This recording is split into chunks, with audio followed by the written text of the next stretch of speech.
اسی وجہ سے یہاں یہ مینشن کیا گیا ہے کہ اس کے گلے میں مونج کی رسی ہوگی، بل والی رسی ہوگی، تکلیف دینے والی رسی ہوگی اس گلے میں جس میں وہ ہر وقت ہار پہنے رہتی تھی۔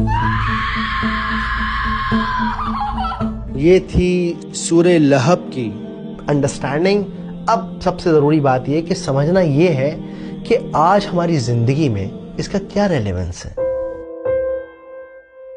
جو میں سمجھاؤں اس حساب سے بتاتا ہوں کہ سب سے پہلی بات تو یہ کہ سورت اس لیے نازل کی گئی ہے کہ وہ جو اللہ کے نبی کا دشمن ہے وہ اللہ کا دشمن ہے۔ جس سپیڈ سے وہ اللہ کے نبی کی طرف بڑھ رہا تھا ظلم کرنے کے لیے، اس سے کہیں گنا زیادہ سپیڈ سے اللہ کا عذاب ابو لہب کی طرف آ رہا تھا اور آ چکا تھا، اسے خبر نہیں تھی۔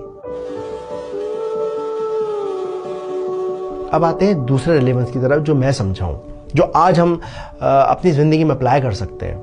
دیکھیے، میاں بیوی ایک دوسرے کا سایہ ہوتے ہیں، دوست بھائی ایک دوسرے کا سایہ ہوتے ہیں۔ اب کئی بار کیا ہوتا ہے کہ ہمارا دوست کسی کی چغلی کرتا ہے، تجھے پتا ہے ایسا ہو گیا، اوے نہیں، کیا بات کر رہا ہے، اور بتا۔ اکثر میاں بیوی میں بھی ایسا ہوتا ہے، اپنی زندگی کو چھوڑ کے دوسروں کی زندگی میں بڑا جھانکتے ہیں، ارے فلانے کی لڑکی بھاگ گئی، تمہیں پتا چلا؟ تو اب یہ جو وائف ہے یا جو ہسبینڈ ہے، اسے کیا چاہیے؟ وہ اسے گائیڈ کرے، ارے یار ایسا نہیں کرو۔ لیکن ہم لوگ کیا کرتے ہیں؟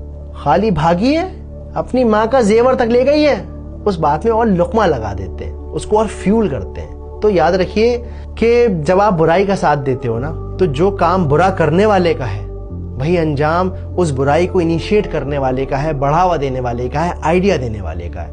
امید کرتا ہوں کہ بات سمجھ آئی ہوگی، ویڈیو پسند آئی ہوگی۔